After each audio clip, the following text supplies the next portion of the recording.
from Al-Quran, Hadith, as well as Fatwa. Okay, that one, okay, we cannot change. Okay, but on top of that, to facilitate businesses, we need to understand that halal is not only about whether you can eat or not, but also about toiban.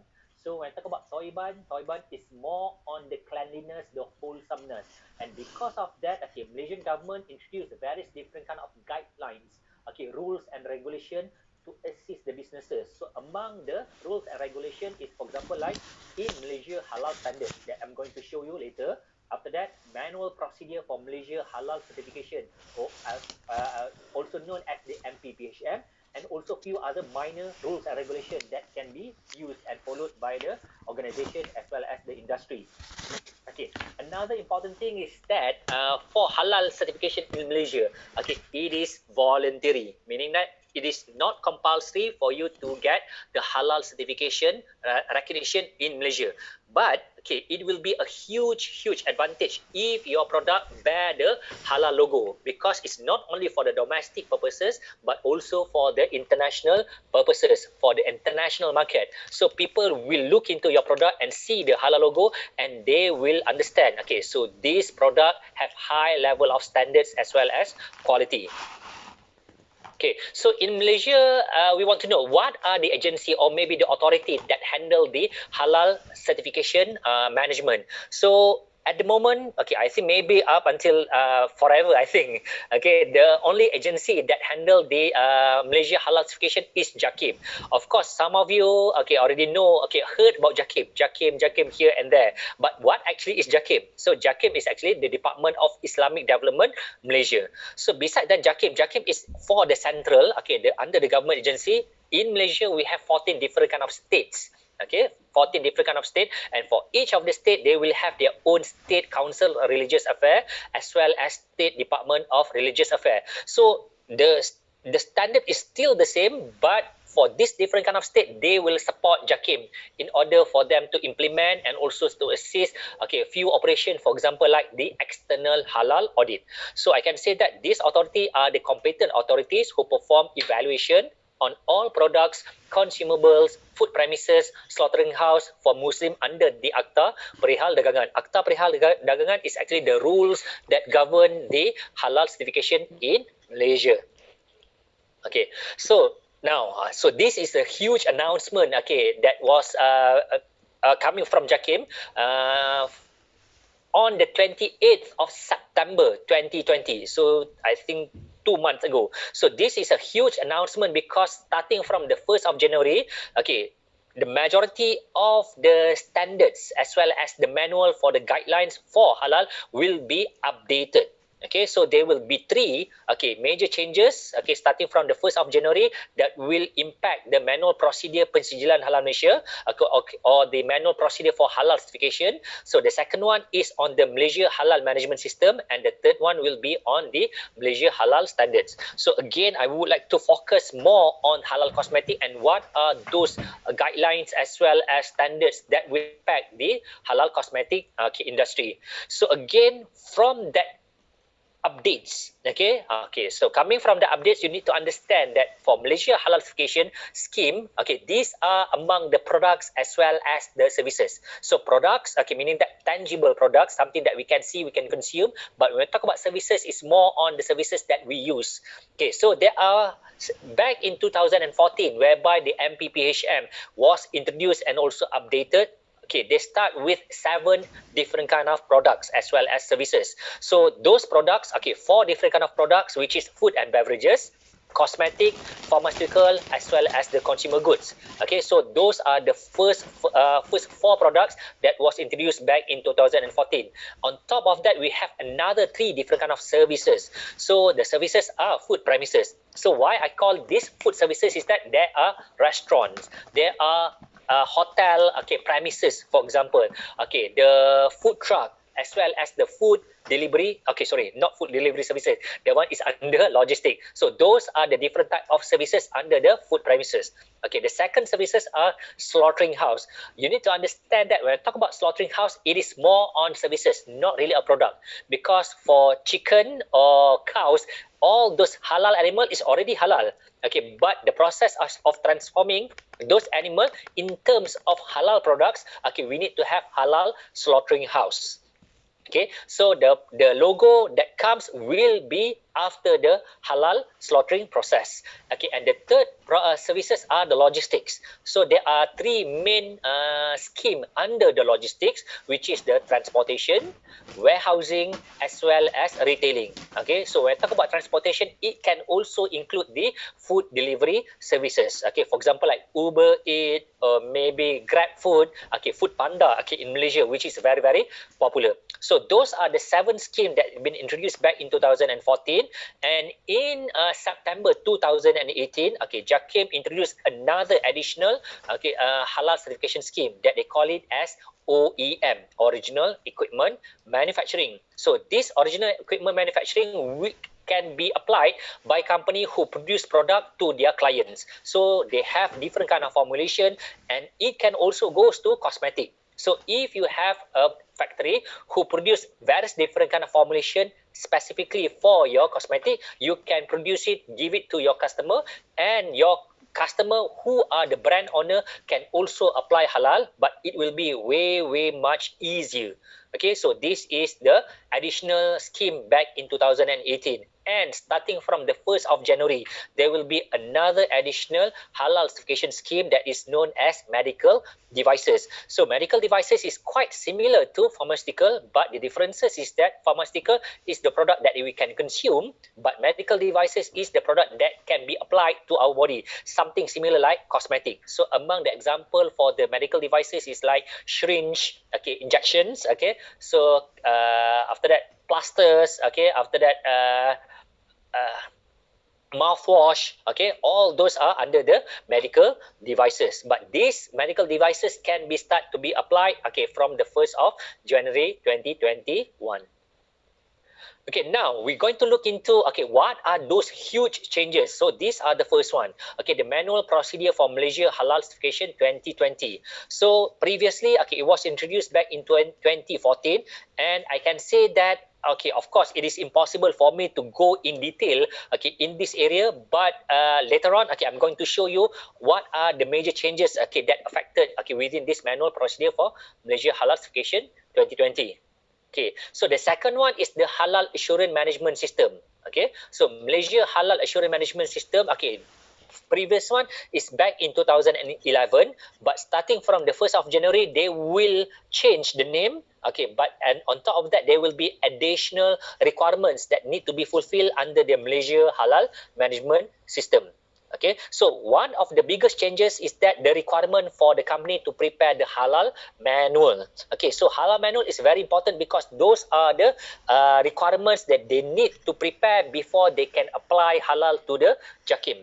Okay, so this manual can be divided into 2 big category. The first one is the internal halal control system, and the second one is halal assurance system HAS. Okay, so why is it different? Because it will cater different kind of company according to their size.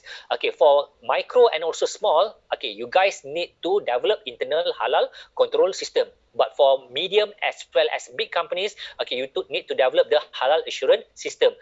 That is the first differences. The second differences is in terms of the content. Of course, for big as well as medium company, there will be more requirement that you need to fulfill. Okay, for example, the internal halal audit, okay, the internal halal committee, and other different kind of things. Okay, so this is the second changes starting affected in 1st of January. And the third one are the Malaysia Halal standards.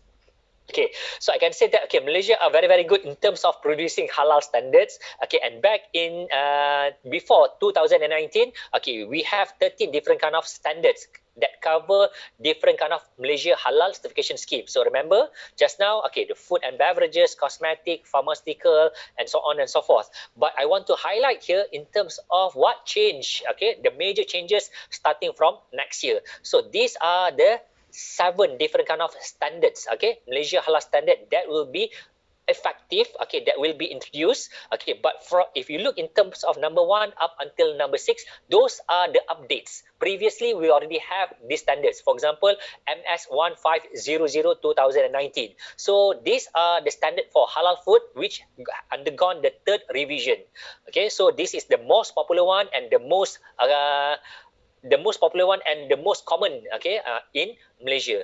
And number 2 is very, very interesting, okay, because this is the central of our discussion for tonight. So previously when I talk about halal cosmetic, okay, back in the before 2019, okay, halal cosmetic were under MS 2200, okay. But starting from next year, okay, for those company who wants to comply to the halal standards, okay, you need to refer to MS 2634. And beside than that, we also have, okay, various different kind of standard. For example, MS 2400, okay, number 1, number 2, as well as number 3. Number 1 is for transportation, number 2 is for warehousing, and number 3 is for retailing. And at the same time, we also affected, okay, the new changes, updates, okay, for the halal pharmaceutical MS 2424. Okay, number 7 is a brand new halal standards, okay, for Malaysia. So that one is for the halal medical devices, and since halal medical devices is the new scheme starting from 1st of January, so this is also a brand new halal standards. Okay, so these are the standards that related to halal cosmetic. Previously, okay, we are referring to MS 2200 2008. So please remember, starting from 1st of January, that one can no longer be used, and you need to refer to the new one, okay, to the newer version, which is under MS 2634 2019. So for your information, for MPPHM as well as MHMS, those are the 2 guidelines as well as manual introduced by JAKIM, and it is available for free, okay, from their website halal.gov.my. Okay, so you can just go to halal.gov.my and you can download it for free. But unfortunately, up until now, the new, okay, standard is still in Bahasa Malaysia or Malay language. But if you want to access the halal cosmetic standards, so this one is under the Department of Standard Malaysia. And if you want to buy, okay, this one is not free, okay, you need to buy it and you need to go to the Department of Standard Malaysia website, okay, to order 1 copy for yourself. Okay, so what are the specific requirements, okay, beside than the standard that I mentioned just now, okay, the MPPHM, Malaysia Halal Management System, as well as the Malaysian standard, okay, you also need, as the entrepreneur or maybe the business owner who wants to apply for halal cosmetic, so you also need to refer to the guidelines for control of cosmetic products in Malaysia year 2017. You also need to refer to Fatwa Kebangsaan Negeri, and also you need to refer to the guideline for cosmetic good manufacturing practice. And the final one is guideline for control of cosmetic products in Malaysia. So these are the additional references, but the thing is that I can say that only minor references, okay, you need to refer to these references. Okay, going back in terms of the size of the company, okay, according to JAKIM, the definition of size is according to the turnover of the company. As I mentioned, we have micro, small, medium as multinational, or they call it now as big. Okay, it's according to the turnover. So if your company is turnover is under 300,000 ringgit, okay, so you will be under micro. 300,000 up to 15 million, okay, you will be under small. From 15 million up to 50 million, okay, your size of the company is medium. And if your annual turnover is more than 50 million, okay, your company will be considered as a big company. Okay, what are the specific requirements, okay, that you need to fulfill in order for you to comply or apply for halal certification? So according to the size that I mentioned just now, we have micro, small, medium, as well as big. Good. So this is also the requirements that I extract coming from the Malaysia Halal Management System. So as I mentioned previously, for micro and small company, you guys need to develop the internal halal control system. So what are those internal halal control system is the halal manual that you need to prepare before you apply for halal certification. So beside than that, okay, after developing the internal halal control system, you need to have at least one Muslim worker, either micro or small, okay, at least one Muslim worker, and those Muslim workers also need to be Malaysian citizen, and this is applying for the factory that you have in Malaysia, okay, and that Muslim workers also need to be permanent and also work full-time at the processing areas. But when we look into a bigger size, okay, in terms of the smaller size, beside than one Muslim workers, you also need to have additional halal supervisor working at that premise, which is Muslim, Malaysian citizen, as well as permanent.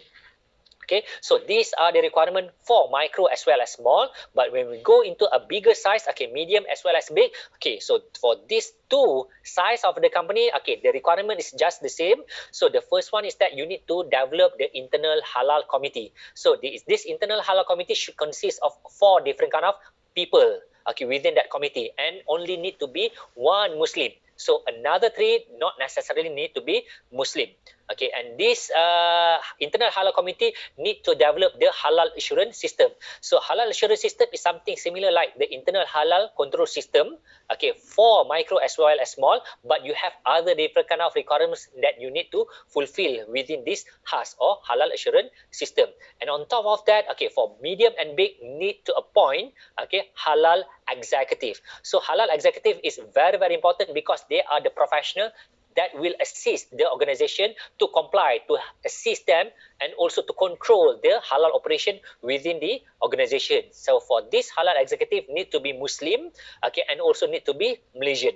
Okay, so beside that, this basic requirement for medium and big, you also need to have additional 2 Muslim workers, only 2, okay, only 2 Muslim workers, which are Malaysian citizen, permanent, full-time, and also apply to all shifts. So meaning that if you have more than 1 shift, so for each of the shift need to have at least 2 Muslim workers. Okay, looking at the basic application conditions. So basically, these are coming from MPPHM, the manual procedure for halal certification in Malaysia. So there are various different kind of requirements. For example, that you need to be registered.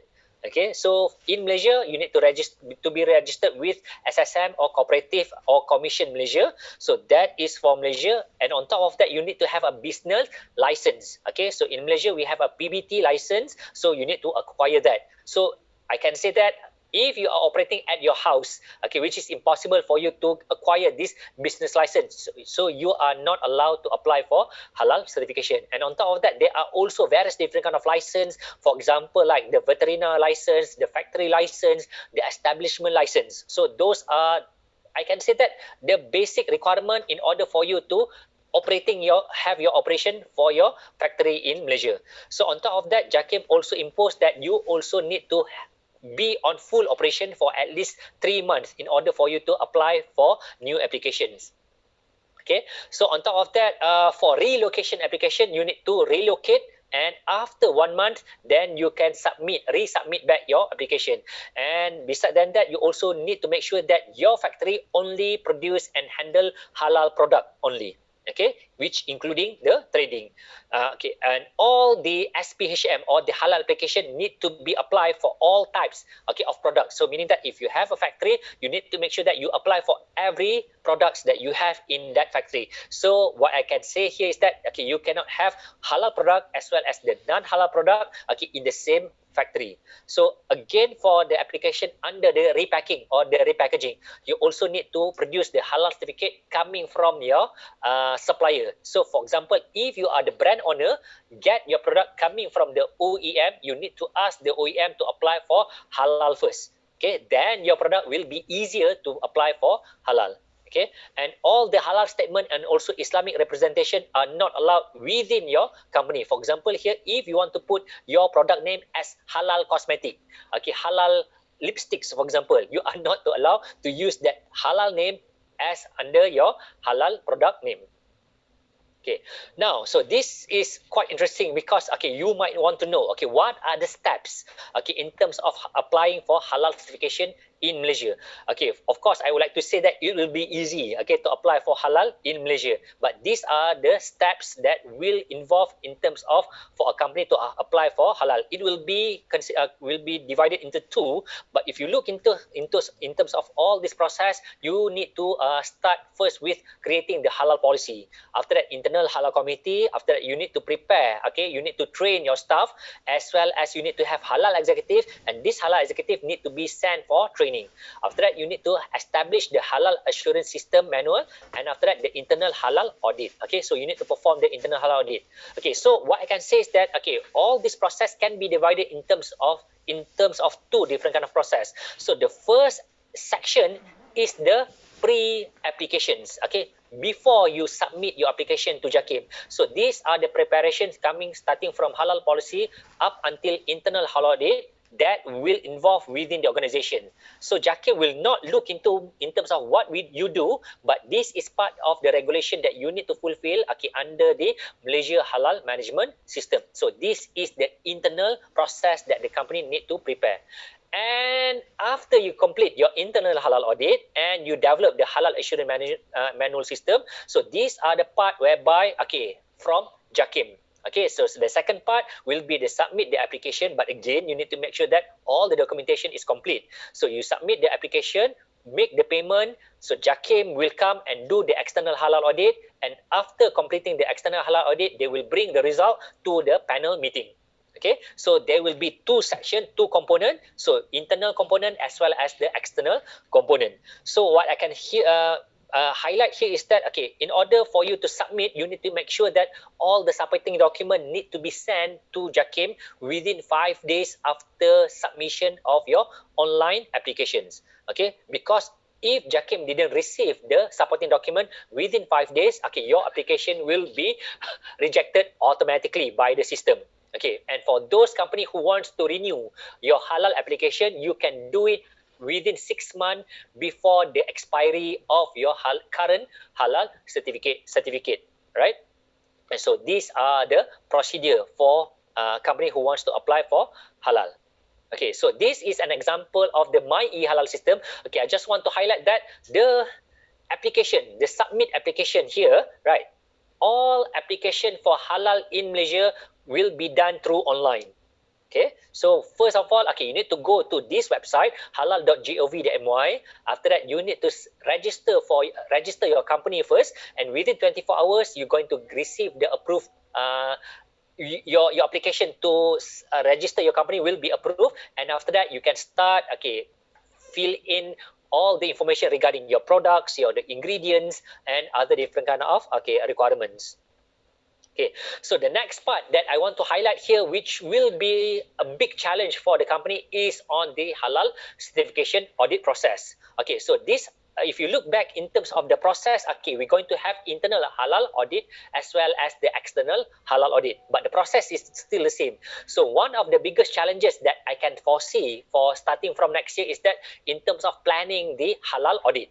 So since we have more halal certification scheme and we have more complex, okay, guidelines as well as manual and also standard, so it will be a challenge for you to prepare the checklist. Okay, so after that, you also need to prepare the schedule and also the non-compliance form. So all these different kind of forms will be needed in order for you to perform the halal audit. So halal audit is quite fun, okay, because what we're going to do is we're going to find any kind of non-compliance, okay, within your organization, and we hope that you can rectify and improve those non-compliance, and at the end of the day, you can produce this report. So for the internal halal audit report, it is very important for you to produce that halal audit report and include within your halal assurance system manual or file. Okay, because the next step will be the external halal audit, which will be performed, okay, by JAKIM.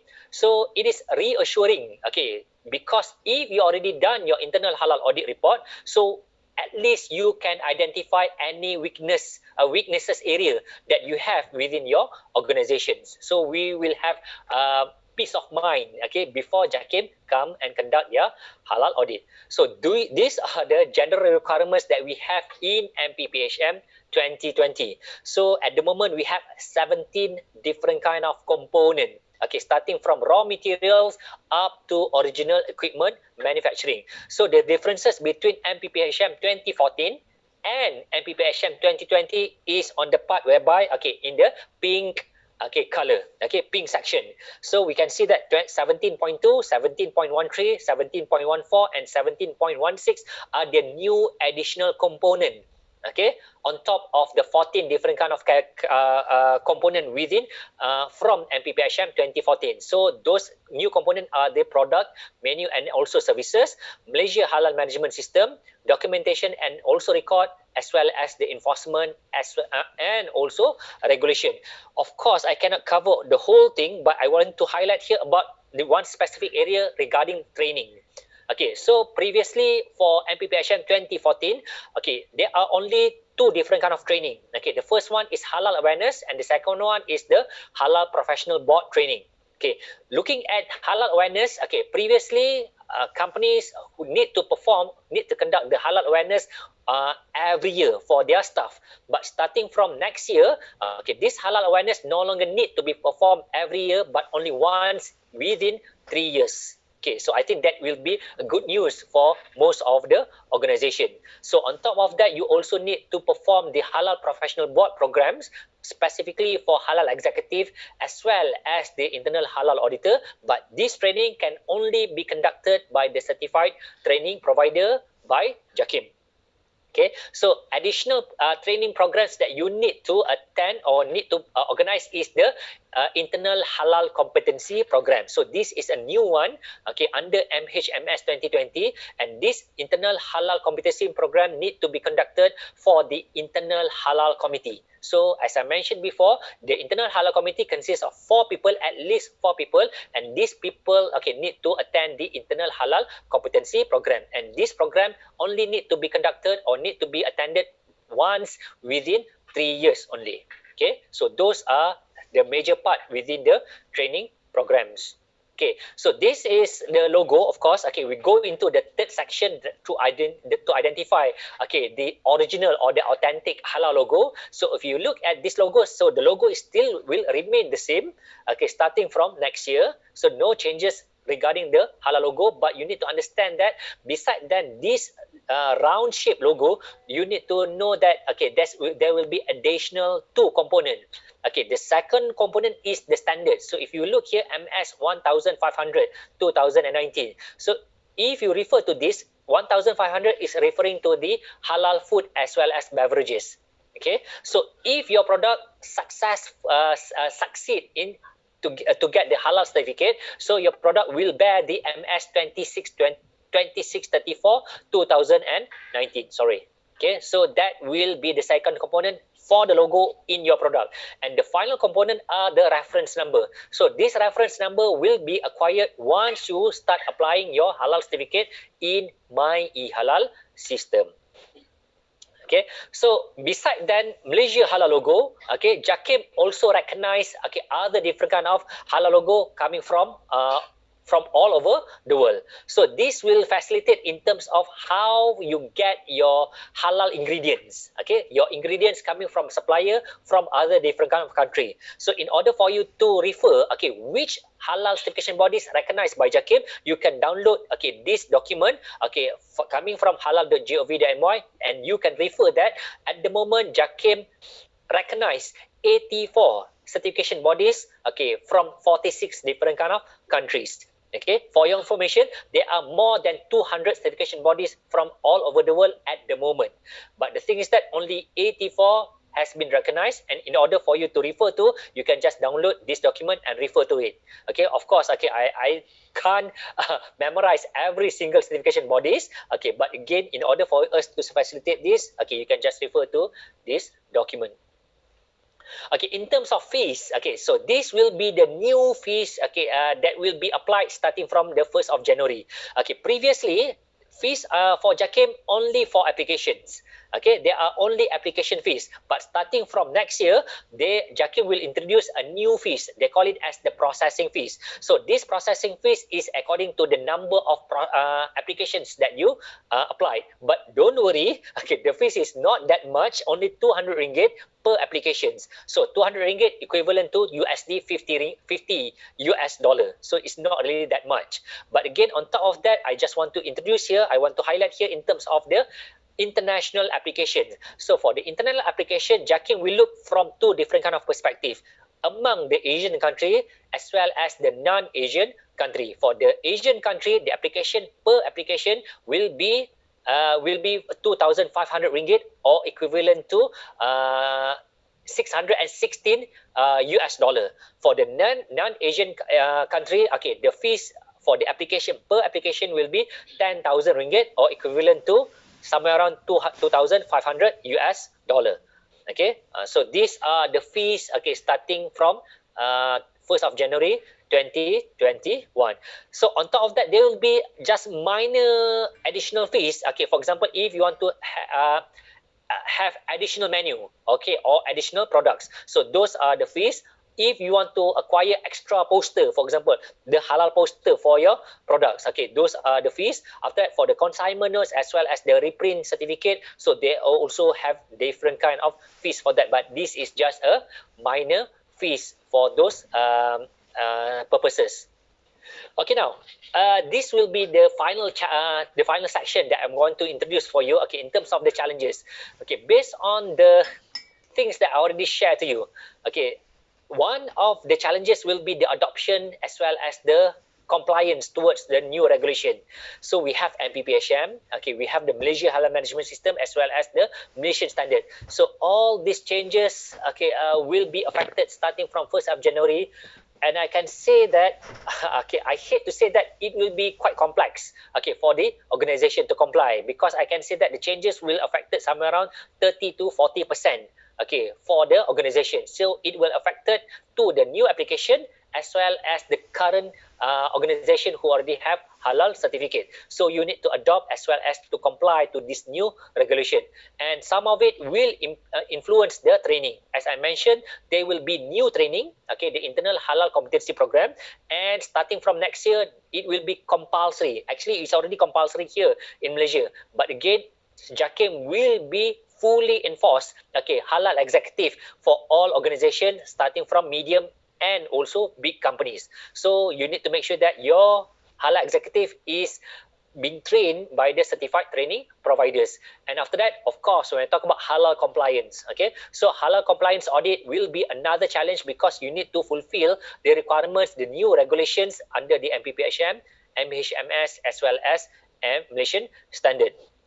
So I just want to introduce, okay, part of the services provided by Holistic Labs, Niam Berhad. So for our company, we focus on 3 different kind of, okay, areas. So the first one is on the halal industry consultation. The second one, we also develop the halal technology. And the third one, we provide the halal industry training. So back in 2017, okay, Holistic Lab was appointed as one of the halal certified training providers by JAKIM, and we are actively involved in the halal trainings, okay, since 2017, and up until now, we already produced more than 20 batches for the halal professional board program. So we produce halal executive as well as the internal halal auditors for the organization, and up until now, we produce more than 200 graduates for this halal professional board coming from 70 companies. Okay, so I can say that we are proud to say that, okay, most of our clients for this training are coming from the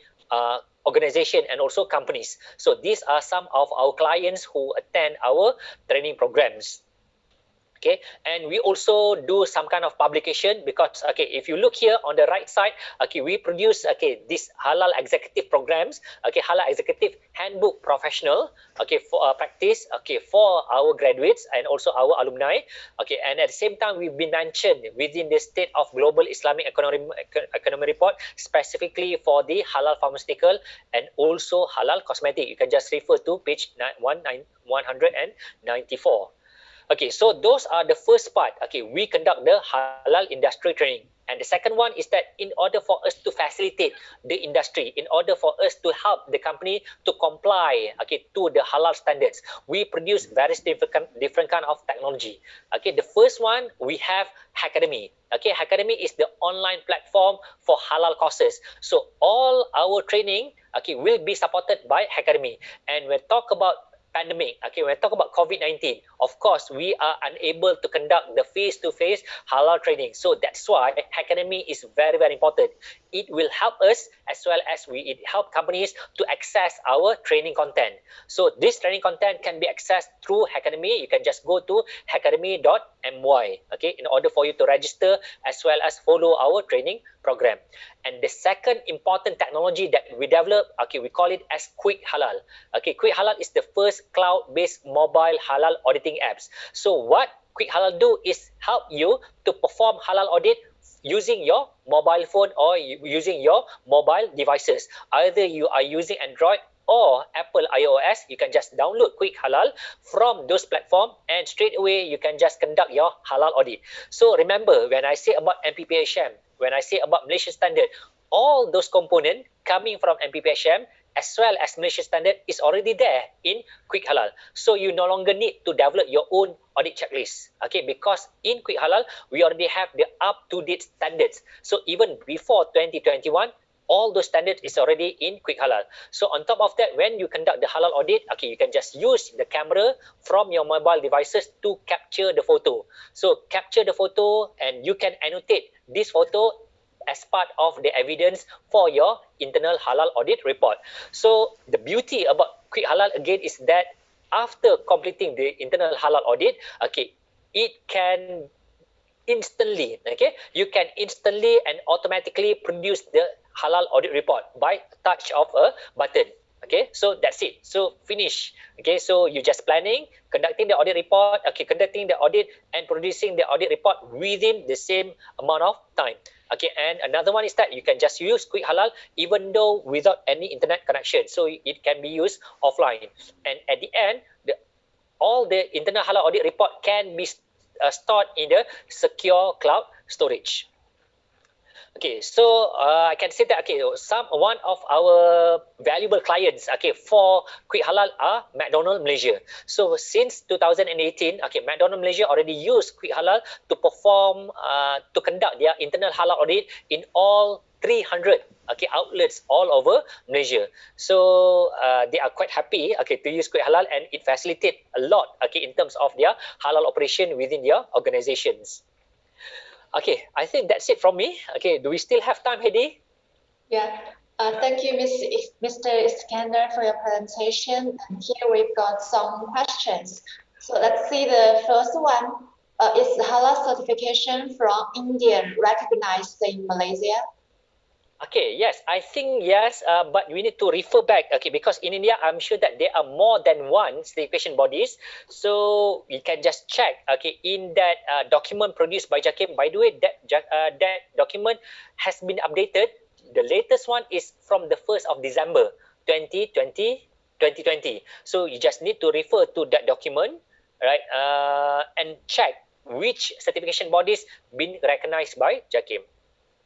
Okay, thank you for your answers. And we see the second one. If we are a French company, we have to get a Muslim in our group to control the manufacturing. Yes. Okay. Yeah. This is Of course. I think this is will be one of the challenges that you have. Okay, in your country. So to find Muslim, I think it's not really that difficult, but to find Muslim with the knowledge, that will be a bit of challenges. So that's why I strongly suggest to identify a Muslim that you have in your country and encourage them, and hopefully you can just convince them to attend the halal professional board training programs. Okay, so this halal professional board training program will be conducted by various different kind of organization, but in Malaysia you need to send them to the certified training providers by JAKIM. Okay, and next one, what are the differences between a classical assurance quality and a halal assurance quality? Okay, hold on. Okay, which one is that questions? I think it is the seventh. I think he wants to ask that what is the differences between a classical quality control system between the quality control system. All right. So classical assurance quality system. Okay, I think maybe this one is referring to HACCP maybe, right? So if you look for those people who are aware about quality assurance within the organization, okay, previously, and in fact up until now, we already have the HACCP, hazardous analysis quality hazardous HACCP critical control point. So what I can say is that there are lots of similarity between halal assurance system as well as the HACCP. But the thing is that when I talk about halal assurance system, they add the Sharia component. Okay, so the Sharia component, they put the additional requirement in terms of Sharia, whereby you cannot have najis muhalazah. okay, as well as other different kind of najis. So again, I'm sorry, I cannot explain much, okay, about this najis, but these are the additional component that we have for halal instead of compared to the classical or the HACCP quality assurance. Okay, got it. And next one, do Indonesia and Malaysia mutually recognize each other's halal certificates? Okay, for Malaysia, yes, we recognize, okay, Majlis Ulama Indonesia or MUI halal certificate.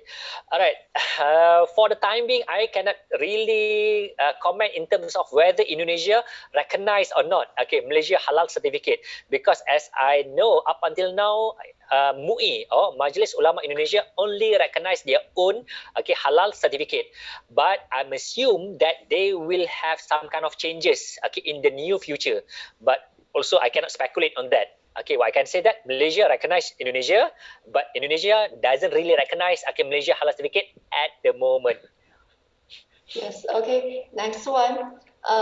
Is the halal certification only for finished cosmetic products or cosmetic ingredients can be certified too? Yes, okay, you can certify for both. Okay, for finished product, meaning that you can get halal certificate under MS 2634. Okay, for the cosmetic ingredient, you can apply it under, yeah, as the ingredients or maybe as part of the OEM. Okay. Next one. There is a halal standard for manufacture of cosmetics ingredients. Who is seeking the halal certification?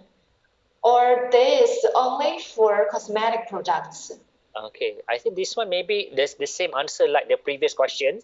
Yes, you can apply, okay, halal certificate for the finished product, okay, as well as for the ingredients. But in terms of the standards, according to the scheme that you are applying for. So if you are applying for under the cosmetic, yes, you need to apply refer to MS 2634, which is specifically for cosmetics.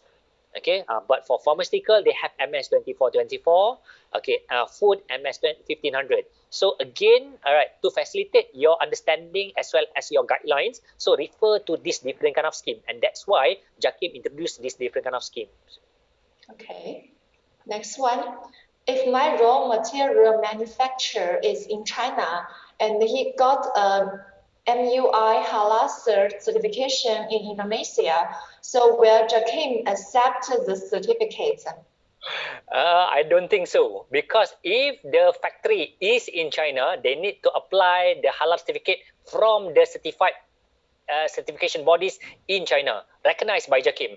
So if you look in terms of the list, okay, so you need to check. I think maybe there are four different halal certification bodies which is recognized in China. So you need to, if the factory is in China, so you need to get it from your original country. So you cannot get it from other country. Okay. Next one. Can we import and sell cosmetic products in Malaysia without halal certificate? Yes. Okay. So yes, you can export, okay, your product to Malaysia. You can import the product from, okay, from overseas, because as I mentioned before, halal certificate or halal logo is not compulsory. Okay, it's not compulsory. But again, it will be a huge advantage, okay, if you have that halal logo in your product. Yes. Is there a recognition of the Malaysia certificate in other countries, such as Indonesia? Yeah, I think this one is quite similar to the previous question. Yes, okay, I can say that Malaysia halal logo is recognized all over the world.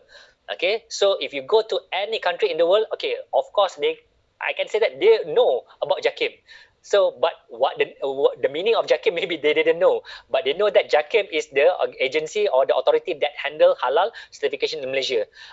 Yes, we're talking about Indonesia. Again, we are looking forward for Indonesia to recognize, okay, Malaysia halal logo, okay, in the near future. Yes. And next one, if our cosmetic product is not halal, does it mean it will be on a boost on non-halal in view of consumer? Okay, all right. So for this in Malaysia, there are no regulations that need to impose, okay, in terms of this. Okay, if your product is non-halal, okay, you need to understand non-halal and non-halal certified is two different kind of thing. Okay, so your product maybe doesn't contain any product that is against the Sharia. Okay, for example, when I talk about porcine, pigs as well as dog. Okay, for those products, yes, that one is totally non-halal. Okay, but again, at the same time, we also have product which is doesn't contain any kind of najis. Okay, but it is still not being halal certified, because in Malaysia there are still lots of company who are not halal certified. Doesn't mean that is non-halal. Okay, so it will go back to the consumer. So the consumer need to be intelligent, need to be smart in terms of how to choose the products. And again, I would like to stress, if your product has this halal logo, it will be a huge advantage. Yes. And next question, what if we only want to produce products in the US and obtain the Malaysia Halal certification for our US manufacturers, then import finished product into Malaysia? Are the Muslim Malaysia citizens required in the US?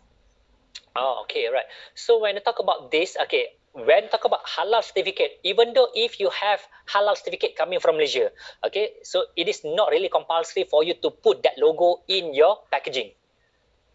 Alright, okay, so it depends on the market. For example, if you look in terms of few countries, for example, like Korea, they already acquire halal products. They already acquire halal logo. But in some different kind of countries, which is not compulsory, or maybe the market for halal product is not there yet. So it is up to them whether they want to put that halal logo or not in terms of in their packaging. Right. So again, it depends on the market that you want to penetrate. For example, if you look in terms of US, yes, you can apply for Malaysia Halal certificate, and if you choose to, you can just put that halal logo in that packaging. Okay. And next one, just to be clear, is it correct to certify is voluntary, but if you certify this is the rules are compulsory? Okay, so but it if you means that the Malaysia Halal certification is voluntary. Yeah. But if we want to certify, well, if we want to obtain the Halal certification, then this is guidelines, this is rules, compulsory. Yes, yes. Okay, so basically I can say that, if you choose to apply for halal, so you need to follow all those guidelines. So you need to follow the BPHM, MHMS, as well as the Malaysia standard. So the thing is that even if when you apply for that halal certification, at the end of the day you fail, it doesn't mean that you cannot do business in Malaysia. Yeah. You try, and maybe because of for some reason, because you cannot comply to standards, or maybe some of the ingredient, is that contain maybe contain non-halal substance, and somehow you cannot change because we call it as the secret recipe maybe. So you, it's nothing wrong with that. Yeah, okay. And next one, are certification bodies recognized by JAKIM approved for any kind of products? Certification bodies kena baca approved for any kind of product. Yes. So we need to go back to that certification scheme. So as I mentioned, we have 9 different kind of certification schemes. So additional with the medical devices, but at the same time, I can say that there are also few other products that cannot apply for halal. No need halal actually. So for example, when I talk about furniture, furniture no need to halal. So after that, we also talking about clothes. So clothes, or maybe tudung. So we call it as hijab. So even though we know that Muslim wear hijab, Muslim women wear hijab, so doesn't mean that that hijab should be halal certified. So on top of that, we also have other different kind of products, for example, like paper. So we can say that, we touch the paper, but doesn't mean that for Malaysia, JAKIM produce the halal certificate for that product. So you need to refer back to BPHM and look into this 9 different kind of certification scheme. Yes, and I think it is the last question. Is there a separation of the halal and the non-halal products in the point of sales or in warehouses? Okay, great. Okay, this is a really good question. So because basically when talk about halal warehouse, okay, so yes, okay, you need to have a clear segregation or separations, okay, between halal as well as the non-halal certified products. Okay, so why I say that non-halal certified product is that, okay, it is not halal certified, but it is actually contain halal ingredients inside that. So what you need to understand is that in a warehouse or in a retailing area, you cannot mix, okay, a halal product as well as the non-halal product, meaning that porcine, okay, or dogs, or maybe pigs inside that products. Okay, so we cannot have the same halal as well as non-halal products within the same kind of area. But the separation here or the segregation here refers to the halal certified with halal logo together with the non-halal product which is without any halal logo in the same kind of area. Okay. Yeah. And also someone asks, how can I get in touch with Holistics Lab for the halal industry consultation service for a distance with helping to get my product halal certified in Malaysia? He or she is a Muslim British citizen in biotechnology. Oh, okay, all right. Okay, so sister, okay, I cannot find her. Which one is it? Okay, by the way, okay, these are the information that to contact us. Okay, so you can email us, okay, at admin@holisticslab.my, or you can contact me personally. Okay, that is by the way my phone number. Okay, +6012 6022 044, or you can just go to our website. Okay, sorry, we have several different kind of website because it cater different kind of area. You can just go to holisticslat.my, quickhalal.com, or maybe academy.my. So we look forward, okay, for any kind of questions, or if you want to have any kind of assistance, we are more than happy to assist you to facilitate, okay, your process in terms of getting halal certificate. Yes. And because of the time limit, I think this is the question and answer session will end here. Thanks, Mr. Iskander, for your very informative answers. And for unanswered questions,